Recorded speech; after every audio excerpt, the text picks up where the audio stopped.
ছাত্র দলের উপস্থিতি দেশনবীর ভয় নাই, ছাত্র দলের সন্ত্রাস নাই। উপস্থিত গোবিন্দপুর দক্ষিণ ইউনিয়ন ছাত্র দলের সাহিত্য ওয়ার্ডের সকলের বিরুদ্ধে লাখ সম্বোধন হাসপাতাল পক্ষ থেকে সংগ্রামী সালাম, আসসালামু আলাইকুম। প্রিয় নেতৃবৃন্দ,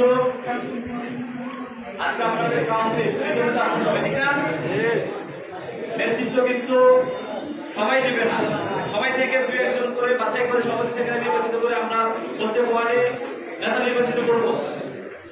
কেউ হারবে, কেউ জিতবে, হেরে যাওয়াটাকে যদি আমরা হেরে মনে করি তাহলে আমার রাজনীতি এখানে এসে আমি আমার রাজনীতি যেখানে যদি আমি সভাপতি বসে না পারি, আমাকে এমন কাজ করতে হবে যাতে আমি ওয়ার্ডে নেতৃত্ব দিতে পারি নাই, আমি ইউনিয়নের নেতৃত্ব দেবো, ওইটা আগে এমন কাজ করতে হবে। তাহলে আপনার এই যে আপনার টার্গেট, আমি ওয়ার্ডে না সভাপতি পারি নাই, আমার টার্গেট থাকতে আমি ইউনিয়নের সভাপতি দিতে হবে। আমার কাজে আমার আগামী নেতৃত্বে তুলে নিয়ে আসবে। আমি ছোট্ট একটা কথা বলে রেখে দিব, কারণ এখানে সবাই সিনিয়র আছে, বক্তব্য রাখবে।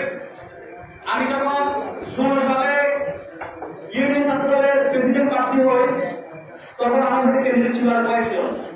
যে কোনো কারণে সিনিয়ররা আমাকে যোগ্য মনে করে নাই, আমাদের আরেকজনকে সভাপতি নির্বাচিত করছে। সেদিন আমি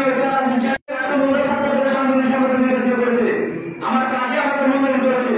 সেদিন থেকে আমি আজ সদস্য আছি। যদি ওই দিন আমি যদি নিজেকে মনে করতাম তাহলে আমি নিতে পারতাম না। আর আমাদেরকে মনোবল শক্ত রাখতে হবে।